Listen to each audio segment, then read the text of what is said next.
Chapter 2. The First Echo. Sleep had been a stranger to Alara. The violent crash from Lord Kylan's chambers echoed in her memory, a resounding confirmation that had stolen her breath and replaced it with a terrifying wild hope. She had spent the night staring at the stone wall, feeling the faint residual thrum of the sovereign's tether, no longer just a cold chain but a vibrant humming wire connecting her mind to his. The fear was a cold knot in her stomach, but beneath it, something new and fierce was uncoiling power. The next morning, she forewent her usual solitary breakfast in her room. Instead, she requested Lara dress her in a simple day gown of deep violet, the color of her eyes, a color of Lyrian royalty, and lead her to the small, arched balcony overlooking the main training yard. It was a calculated risk, placing herself in his line of sight, but she needed to see his face. She needed to know for certain. Below, the courtyard was a whirl of steel and sweat. Soldiers trained with brutal efficiency, their movements economical and deadly. And in the center of it all, stripped to his waist despite the morning chill, was Kylan. He was a force of nature, every muscle carved with purpose as he moved through a series of complex sword forms. There was no wasted motion, no flourish, only a perfect, deadly grace that was mesmerizing to watch.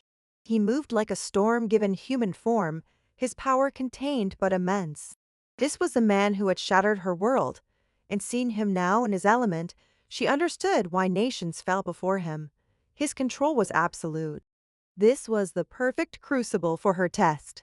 Standing on the balcony, partially concealed by a stone pillar, Alara closed her eyes.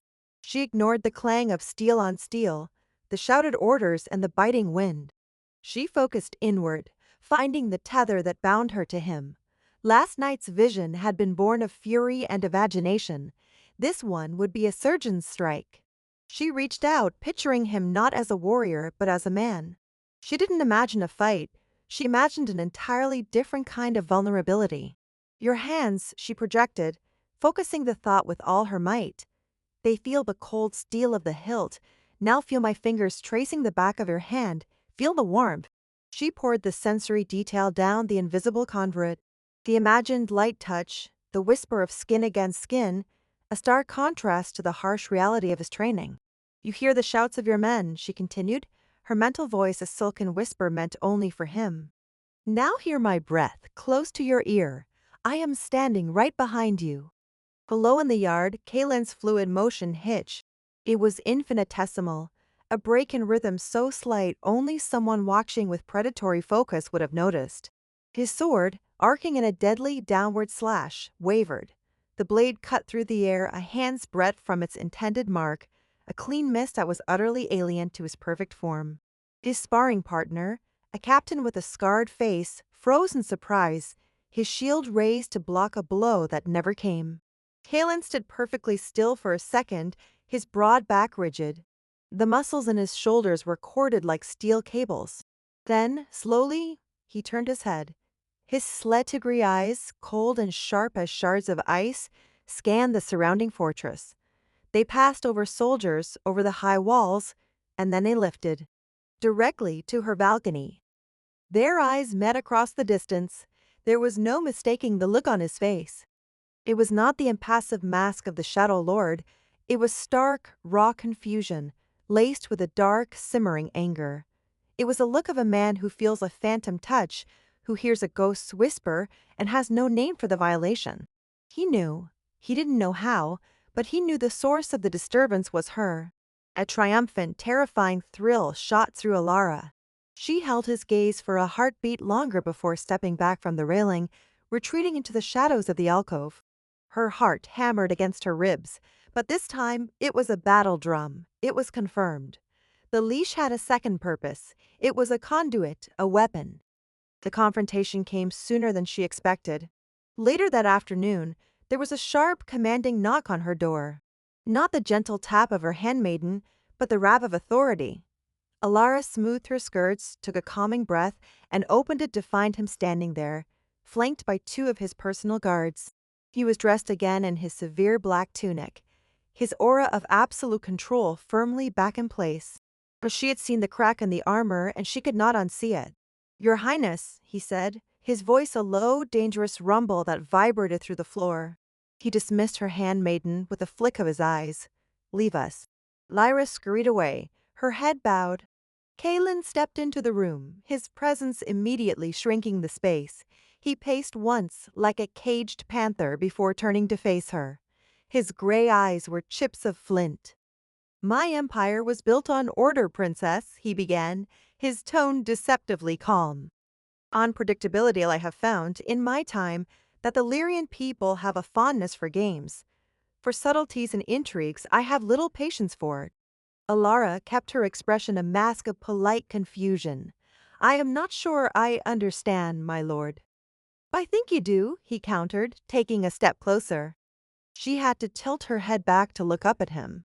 "There is magic in your bloodline. Weak, sentimental stuff, mostly. Healing arts, minor glamours. Things that break against true power. I wonder, however, if some forgotten little trick has resurfaced." He was fishing, trying to give a name to the phantom menace plaguing him. He couldn't possibly comprehend the truth. "I am a hostage, Lord Kalen," she said, her voice steady. "My only power is the value I hold for you as a symbol of Lyria's compliance." She let the word hang in the air, a delicate insult. A muscle jumped in his jaw. "Then cease whatever you are doing. Your little acts of defiance are noted, and they are at an end. The sovereign's tether ensures your location and your life. Do not test its other properties. You will not like the result." It was the arrogance that finally lit the fuse. The sheer dismissive confidence. He felt her touch, her presence in his mind, and his only response was to threaten her, to try and bully her back into submission. He thought her a fly to be swatted. He thought he could command her mind as easily as he commanded his armies. He had no idea what a dangerous mistake that was. "As you command, my lord," she murmured, lowering her eyes in a perfect imitation of subservience. He watched her for a long moment, his gaze sharp and suspicious, before turning on his heel and leaving as abruptly as he had arrived. The moment the door clicked shut, Alara's demure fad fell away. A furious energy coursed through her. A test, a game. He thought this was a game. Fine. He wanted to see a game. She would show him one. That night, she didn't wait for him to be in his chambers. She didn't wait for silence. She lay in her bed, the fire casting long, dancing shadows on the walls, and she reached for the tether with vengeful intent. She was done with whispers and fleeting touches. She was done testing. It was time to lay siege. She projected, not just an image, but a complete, overwhelming sensory experience. She imagined him in his war room, surrounded by his generals, maps spread across the table, and she put herself in the room with him, not as a ghost, but as a queen.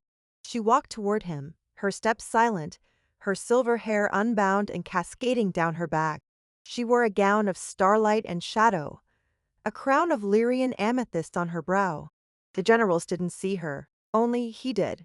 She leaned over the table, her body brushing his arm, her scent of night-blooming jasmine and sea salt filling his senses. She whispered his name, and in her fantasy, his head snapped up, his iron control shattered, his eyes locking on her, filled with a forbidden, furious desire that made his men stare at him in confusion. She trailed a finger across the map, over the depiction of her conquered homeland. Then she brought that finger to his lips, and in her vision, he didn't pull away. He froze, a statue of a king undone by a phantom's touch, his entire world narrowing to that single point of contact. A cruel, sharp smile touched Alara's lips in the darkness of her room. This wasn't a prison anymore, it was a battlefield, and his mind was a territory she would conquer. Let him have his stone walls and his guards. She would make his own head a gilded cage, and she would be the monster haunting it.